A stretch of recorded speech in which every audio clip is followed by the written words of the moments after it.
함께 예배드리니 축복하고 사랑합니다. 이 자리에 온 거 잘한 일입니다. 주님의 뜻이라면 아멘하는 성도 됩시다. 주님의 뜻이라면 아멘하는 성광교회 이룹시다. 여러분, 우리는 올해 들어서 우리 첫째 주일에는 빌라델비아 교회를 통해서 열린 문의 축복에 대해서 우리 같이 나누었습니다. 주님께서 빌라델비아 교회를 향해서 열린 문에, 또 닫혀있는 부분들은 열쇠를 가져오셔서 열어주시는 열린 문의 축복에 대해서 나누었습니다. 그리고 지난 주일에는 전도문이 열리는 축복에 대해서 우리가 나누었습니다. 그리고 오늘은 재물의, 물질의 문이 열리는 축복에 대해서 나누고자 합니다. 여러분, 우리가 알고 있는 부자가 되는 비결이 무엇입니까? 여러분들이 알고 있는 재물을 얻는 이 부자가 되는 방법이 있다면 무슨 방법이겠냐? 한번 여러분 속으로 생각해 보시길 바랍니다. 내가 생각하기에는 부자가 되려면 이렇게 해야 된다. 내가 들은 풍으로는 부자들은 이렇게 할 때 부자가 된다더라. 이런 말들을 여러분 한두 가지는 다 여러분 금방 또 올릴 수가 있을 것입니다. 여러분, 제가 이제 듣기로는 부자가 되는 방법으로는 부자가 되려면 부자 가까이 있으라, 그렇게 합니다. 여러분, 이런 말이 있잖아요. 왕대밭에 뭐가 나고요? 왕대 나고, 쫄대밭에 뭐요? 쫄대 난다는 거예요. 그래서 요새 부교육자, 이제 담임 목사를 뽑을 때도 1순위가 뭐냐면 대형교회, 큰 교회에 있던 부교육자가 1순위입니다. 아무래도 큰 교회에 있었으니까, 아무래도 잘할 수 있는, 그렇게 되지 않을까. 여러분들이 기억할지 모르지만 제가 임지식 할 때 한 분 오셨던 한기총 한국기독교 총무했던 목사님이 이 이야기를 했던 것 같아요. 여러분 기억하시나요? 무슨 말인지도 알지도 못하는 분들도 있어요. 그분들이 길자의 목사님 큰 밑에서 있었으니까 왕대밭에 왕대 나고 쫄대밭에 쫄대 난다고 길자의 목사님 가까이 있었으니까 아무래도 큰 왕대가 될 것이다, 그렇게 이야기했습니다. 부자가 되려면 부자 가까이 있으라는 거예요. 그래 뭔가를 배우고 부자가 될 수 있다는 겁니다. 또 부자가 되는 방법으로서는 돈을 내 마음대로 쓰지 말라는 겁니다. 부자가 되기 위해서는 뭐 해야 된다고요? 근금 전략해야 된다. 등 이런 여러 가지 부자가 되는 방법들을 우리가 한두 가지씩 다 알고 있습니다. 그런데 오늘 성경 본문에서는 야곱이 부자가 되는 비결을 말씀하고 있습니다. 야곱이 어떻게 부자가 되었느냐를 말하고 있다는 거예요. 오늘 보면 마지막 43절에 보면 이에 그 사람이, 여기 그 사람 누구입니까? 야곱을 말합니다. 야곱이 매우 번창하여 양떼와 노비와 약타가 나귀가 뭐 했더라고요? 많더라. 결국 야곱은 어떻게 되었다는 겁니까? 큰 부자가 되었다는 겁니다. 그렇다면 야곱이 어떻게 이런 부자가 되었는가? 여러분, 우리가 잘 아는 대로 야곱은 자기 아버지 집으로부터 빈털터리로 도망 나왔습니다. 그리고 품삯도 제대로 주지 않는 이 외삼촌 라반의 집에서 종처럼 지냈습니다. 이런 야곱이 이런 큰 부자가 된, 엄청난 부자가 된 비결이 무엇이냐는 거예요. 오늘 그걸 성경에서 기록하고 있다는 겁니다.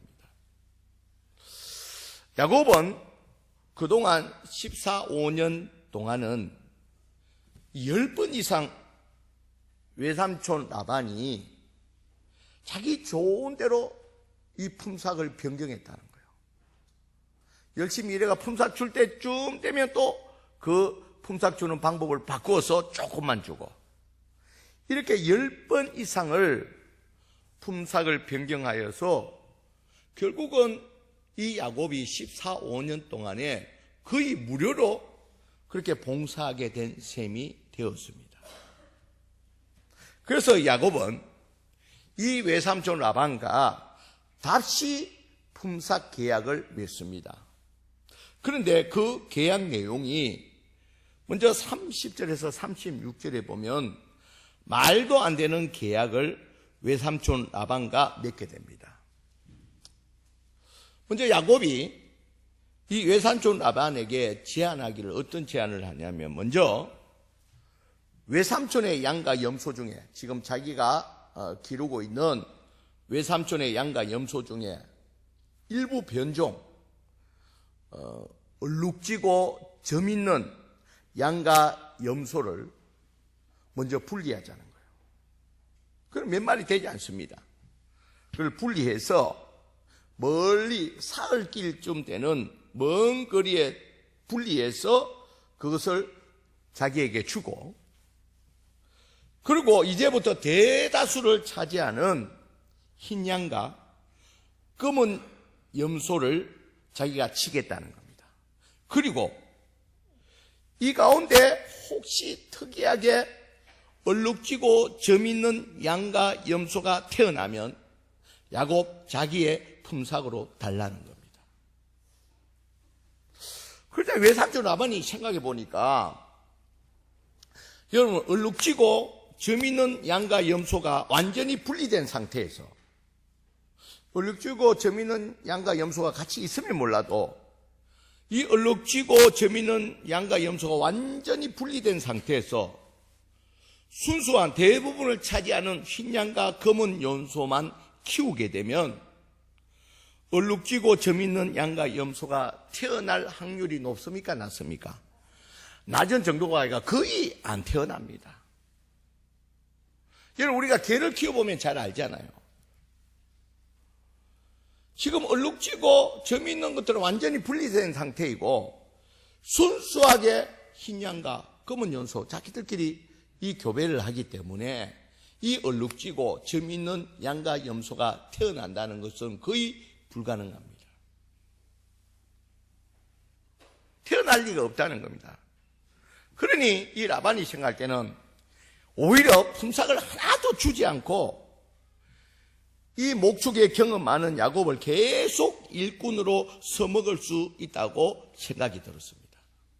그러니까 라반이 기꺼이 야곱의 제안을 어떻게 했을까요? 받아들이다. 그래서 품삯 계약을 그렇게 맺게 됩니다. 여러분, 이런 계약을 통해서, 이런 품삯 계약을 통해서 야곱이 부자가 된다는 것은 거의 뭡니까? 불가능하다는 거예요. 점점 더 부자가 될 수 있는 곳에서 멀어진다는 겁니다. 누가 이런 계약을 통해서 내가 이렇게 품삯을 받아서 야곱이 부자가 되었다면 누가 그 말을 믿어주겠냐는 것입니다. 여러분들이 이렇게 절대적으로 불이익한 계약을 했다면 부자가 될 수 있겠냐는 거예요. 여러분, 부자가 될 수가 없습니다. 점점 더 가난하게 될 밖에 없습니다. 여러분, 그런데 야곱은 이런 손해가 되는 이 품삯 계약을 맺었음에도 불구하고 부자가 되었다는 겁니다. 어떻게 이런 일이 가능했을까? 아니, 이런 불합리하고 불이익한, 이런 불공평한 자기가 손해되는 계약을 맺었는데, 품삯 계약을 맺었는데 어떻게 부자가 되었냐는 것입니다. 오늘 보면 37절에 40절에 보면 야곱이 이 라반의 흰 양과 검은 염소를 먹이를 먹일 때에 이 흰 양과 검은 염소 앞에 알록달록한 나무 가지를 보게 했다는 거예요. 그랬더니 얼룩지고 점 있는 양과 염소 새끼들이 태어났다는 겁니다. 여러분, 이 본문을 읽으면서 여러분, 이게 과학적 근거가 있는 것입니까? 이거 되겠습니까? 전혀 과학적 근거가 없는 방법입니다. 어떤 어리석은 사람은 이게 이 하나님이 주신 방법인 줄 알고 이렇게 해보았다는 겁니다. 되겠습니까? 안 됩니다, 여러분.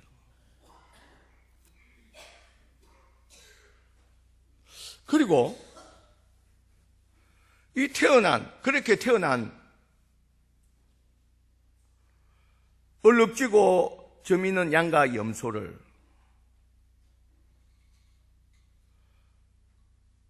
따로 분리해 놓고 또 건강한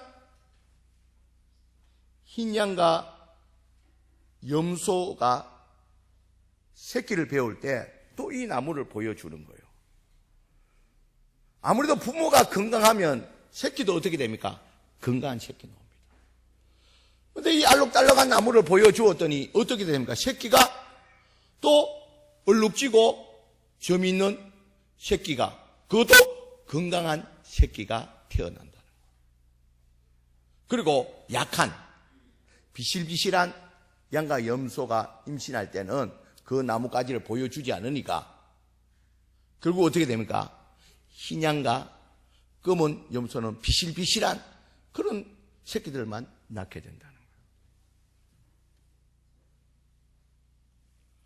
여러분, 이런 것들은 이런 과학적 근거가 전혀 없는 그런 방법입니다. 그런데 결과적으로는 이렇게 되니까 야곱은 자연스럽게 재산이 어떻게 됩니까? 늘어나게 됩니다. 그리고 마침내는 큰 부자가 될 수밖에 없었다는 겁니다. 그러면 야곱에게 있어서 어떻게 이런 일이 가능했느냐는 겁니다. 어떻게 이런 일이 가능하냐? 이는 여러분들 기억하시길 바랍니다. 이는 하나님께서 야곱에게 재물의 문을 열어주신 결과라는 것입니다, 여러분. 이는 하나님이 야곱에게 이 재물의 문을 열어주기 위해서, 그러니까 하나님은 천지 만물을 만드신 전능하신 하나님입니다. 하나님이 전능하신 창조자라는 것입니다. 그래서 하나님이 원하신다면 얼마든지 얼룩이든 점이든 마음대로 하실 수가 있다는 겁니다. 야곱이 양과 염소에게 한 방법은 상식이나 과학적으로는 전혀 납득이 안 되는 방법입니다. 하지만 야곱은 자신의 방법이 아니라 하나님의 복주심을 믿고 이 일을 행했다는 겁니다. 이것은 하나님께서 재물의 문을 여셔서 야곱을 축복했다는 겁니다. 이것은 야곱이 이룬 재물이 아니라 하나님께서 주신 복의 결과라는 겁니다. 여러분, 결국 오늘 이 말씀을 하는 이 방법을 통해서 이렇게 우리 과학적이지 못하고 이렇게 상식에 벗어난 이런 결과를 주신 것은 결국 오늘 본문에서 하시는 말씀은 재물의 축복은 누가 주신다고요? 하나님께서 주신다는 것을 알려주기 위해서 이런 방법을 통해서 야곱에게 재물을 늘리게 하신다는 거예요. 결국 이 상식적으로, 이 과학적으로 전혀 맞지 않는 이 방법을 통해서 야곱의 재산을 늘려주시는 것은 이 재물의 축복은 누구에게 있다고요? 하나님께 있다는 거예요. 하나님이 재물을 축복해 주신다는 것을 알려주기 위해서 오늘 야곱을 통해서 우리에게 말씀하고 있다는 것입니다. 야곱이 이런 비상식적이고 비과학적인 방법으로 이렇게 한 것은 하나님께서 자신을 향하여 복 주심을, 재물의 문을 열어주실 것을 믿었기 때문에 이런 야곱의 생각을, 이런 야곱의 믿음을 하나님께서 보시고 하나님께서 재물의 문을 열어주신 줄 믿습니다, 여러분. 야곱은 모든 물질은 하나님께로 온다는 이런 분명한 신앙을 갖고 있었습니다.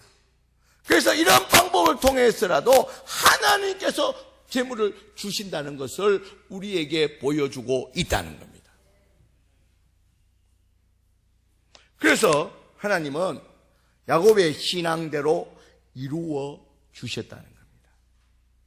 야곱이 먹은 대로 하나님께서 복을 주셨다는 겁니다. 그래서 야곱이 얻은 재물은 하나님의 주신 결과라는 겁니다. 누가 주신 결과라고요? 하나님이 주신 결과라는 겁니다. 사랑하는 성도 여러분, 우리가 분명히 기억해야 될 사실은 오늘 본문에서 재물은 하나님이 주시는 축복의 결과라는 것을 여러분 꼭 기억하시길 바랍니다. 재물은 하나님이 주시는 축복의 결과라는 겁니다.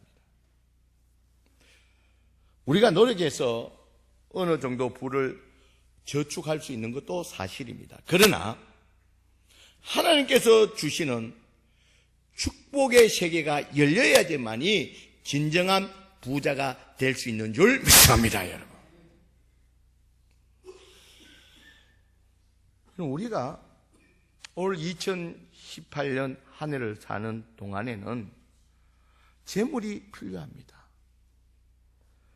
여러분, 돈 없이 재물 없이 산다는 것은 거의 불가능합니다. 우리가 꼭 필요할 때 이 재물이 없다면 정말로 우리가 힘들 수밖에 없다는 겁니다.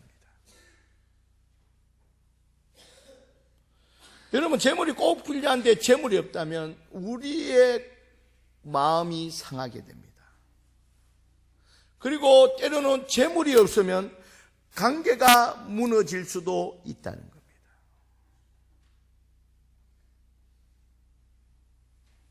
여러분, 우리가 축하할 일이나 또 상을 당했으나 우리가 물질이 없어서 우리가 축하하지 못하고 부의감을 하지 못할 때 잘못하면 이 관계도 끼어질 수 있다는 거예요. 또 극한 경우에는 재물이 없으면 죄를 짓게도 만든다는 것입니다. 자꾸 우리로 하여금 거짓말을 하게도 되겠다는 것입니다. 여러분, 교회도 물질이 없으면 이 힘들어진다는 겁니다. 그러니 하나님이 주시는 재물을 우리가 열어야 되는 줄 믿습니다, 여러분.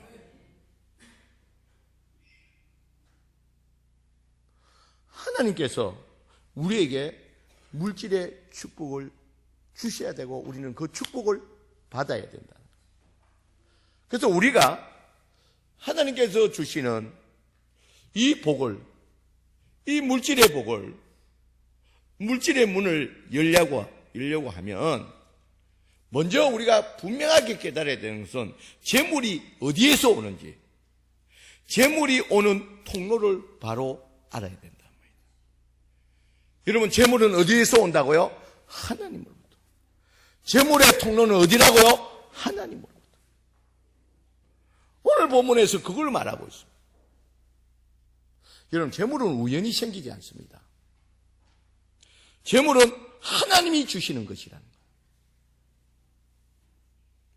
그래서 우리가 때로는 극단적으로 수단과 방법을 가리지 않고 이 돈이 재물이 필요하기 때문에 돈을 벌어야겠다는 생각은 버리라는 겁니다. 왜냐하면 이 재물은 누구로부터 온다고요? 하나님께로 오기 때문에. 그래서 우리가 하나님께서 주시는 이 재물의 축복을 받으려면 우리가 하나님으로부터 복받을 일을 해야 된다는 거예요. 하나님께서 복 주실, 이런 재물의 축복을 주실 근거를 남겨야 된다는 거예요. 하나님 앞에 이 근거가 있어야 된다는 거예요.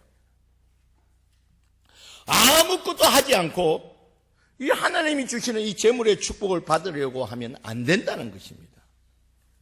그래서 하나님께서 나에게 재물의 복을 주실 이유를 만들라는 겁니다. 자, 우리 한번 따라합시다. 하나님께서 나에게 재물의 복을 주실 이유를 만들자. 여러분, 하나님이 우리에게 재물의 축복을 줄 수 있도록, 이 재물은 하나님으로부터 오는데 이 재물의 축복을 받을 수 있도록 우리가 그 이유가 있어야 된다는 겁니다. 하나님 앞에. 그러기에 하나님 앞에 우리는 복을 심어야 된다는 거예요. 이 복을 심는다는 것은 하나님께서 복 주실 이유를 만들어야 된다는 거예요. 올 한 해 우리 2018년을 이제 시작하는 1월 달에 우리는 오늘 이 말씀을 통해서 재물에 대한 올바른 신앙을 가져야 된다. 재물은 다시 한 번 더 말씀드리지만 하나님께로 온다는 분명한 신앙을 가져야 된다는 것입니다. 재물은 하나님께로부터 온다는 거예요. 그리고 우리는 이 재물의 문을 열어야 된다는 거예요. 그러기 위해서는 하나님께서 이 재물의 복, 그 재물의 복을 주실 이유를 만들어야 됩니다. 그러기 위해서 우리는 먼저 하나님을 향하여 절대 인색하지 말아야 된다. 하나님을 향해서 우리가 절대 인색하면 안 된다는 거예요. 그리고 우리는 마땅히 해야 할 섬김을 외면하지 말아야 된다. 그리고 여러분 꼭 기억해야 되는 것은 우리 2018년도는 하나님 우리 재물의 문을 열어줄 수 있도록 11조에 대해서는 우리가 목숨을 걸고 행해야 될 줄 믿습니다, 여러분. 11조에 대해서는 우리가 목숨을 걸어요. 이게 하나님의 축복을 받을 수 있는 이유, 근거를 만들어낸다는 거예요. 그리고 하나님은 감사하는 자에게 감사를 더 주시는 하나님께 가능한 여러분, 가능한 매주 감사의 물로 감사해야 된다. 그래서 하나님께 앞에 우리가 이 재물의 축복을 받을 수 있는 이 근거, 이유를 만들어내야 된다. 우리가 이렇게 하나님께서 복 주실 이 이유를 만들어서 하나님께서 주실 재물의 문을 열 수 있는 오늘 2018년도 되기를 주의 이름으로 간절히 축원드립니다.